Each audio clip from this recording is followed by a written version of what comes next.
inlet pressure for the first PBR is actually 2.5 bar for the operating conditions specified above. Calculate the constant that relates the pressure drop parameters in reactors 1 and 2. Assume that the molecular weights of species B and C are identical. Does removing the purification unit cause alpha 2 to increase or decrease? Support your answer with calculations. Okay, so alpha 2 over alpha 1, what's going to cancel out?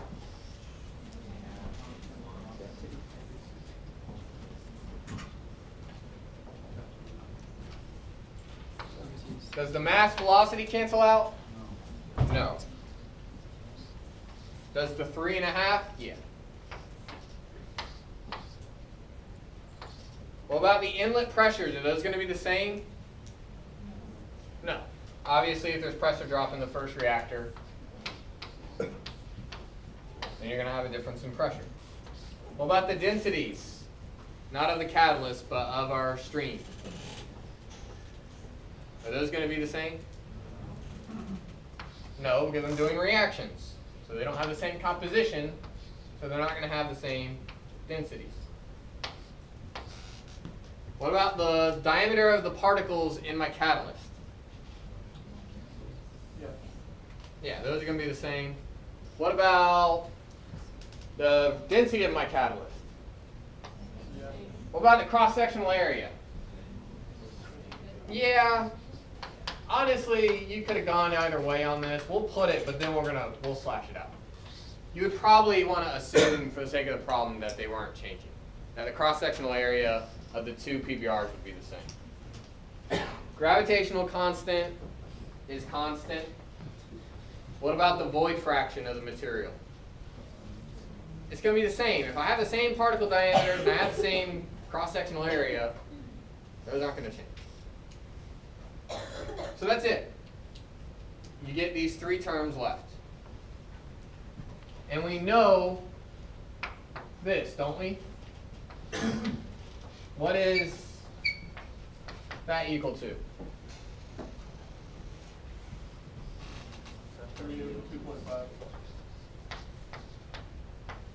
Right? The outlet pressure here is the same as the inlet pressure in PBR2. Obviously, you have to assume that there's no pressure drop or change in pressure of any kind in your purification unit.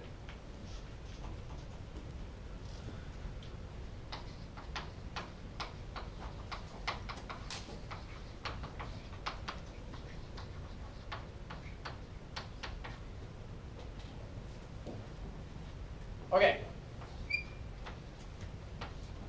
The mass velocity is equal to what?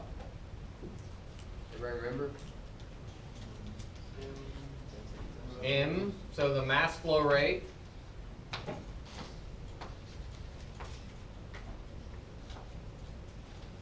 And then you have some terms in there that relate to cross-sectional area, but that's going to cancel. So that ratio is just equal to that. And what is m dot? Just in general, going to be equal to, for one of these streams, density. Yeah. Molar flow of each species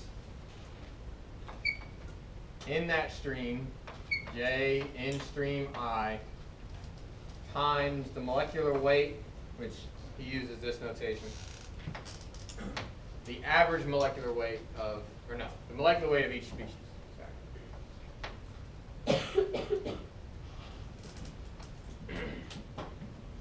So that's why there's that bit in there about assume that the molecular weights of B and C are the same. But anyways, ultimately what you get here, or we'll keep going a little bit longer. So what's that equal to?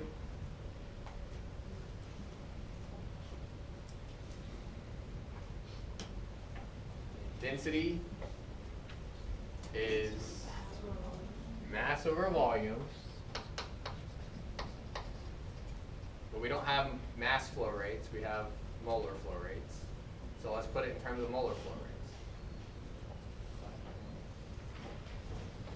So that's the same as a molar flow rate divided by the volumetric flow rate times mass over moles, which is the molecular weight again. So this is concentration.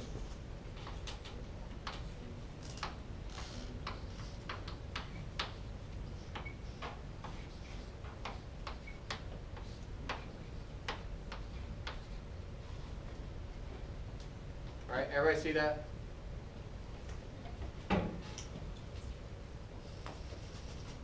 Okay, and so the ratio of the two alphas then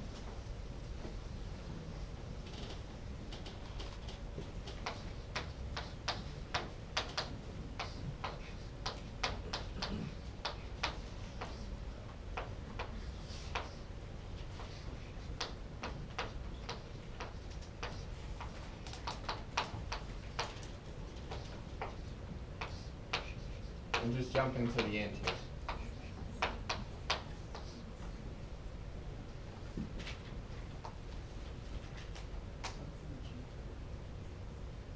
So do I know anything about these total flow rates in terms of things like concentration? I mean, not concentration, conversion?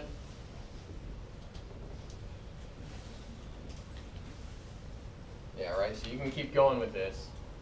So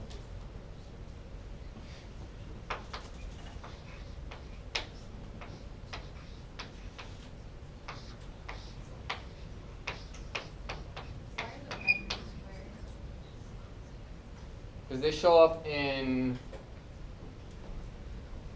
so you have pressure here, but you also have pressure inside this total concentration term. And then the flow rates get squared because they show up inside of G and inside of, again, this total concentration term.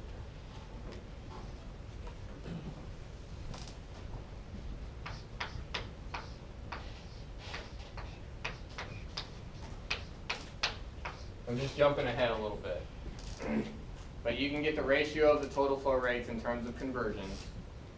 You can get the ratio of the molecular weights also in terms of conversions.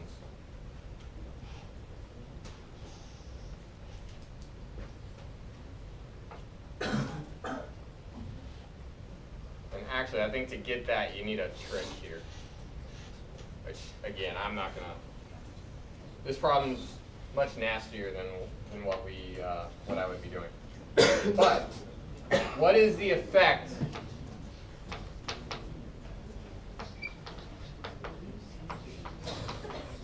of the purification unit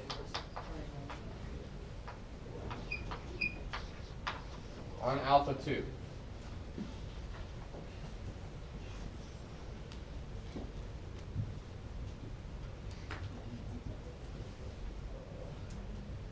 So do we need all of this calculations to answer this question? Or do you guys just know it already?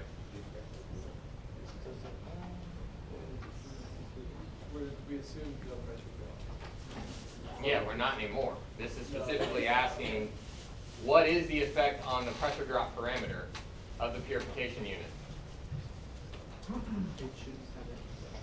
Why not? What does the purification unit do? Say that again? Takes out the CV, or takes out the, so it increases X. Doesn't change conversion of the first unit. It happens after the first unit. What does it do in reality? If I had, let's say, 300 gallons per minute going to that purification unit, it's going to decrease the flow rate. Does decreasing the flow rate increase or decrease alpha?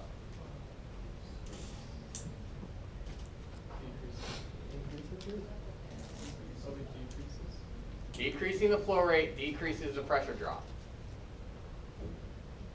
Right? That shows up right there. That's that G. That's the flow rate. G squared right there in the Ergun equation. So even though it says support all of this mathematically, and you can, in reality, you know the answer to this before you wrote down any formula. But you can ultimately solve for the ratio of these two alphas with and without the purification unit. And what you'll see is that as long as the conversion in the first reactor is less than 1, which of course it is, it's going to decrease the pressure drop parameter. And again, the reason for that is because it's decreasing the flow. So this is a nasty problem, but I would expect a problem that talks about pressure drop. And it could even talk about why pressure drops change.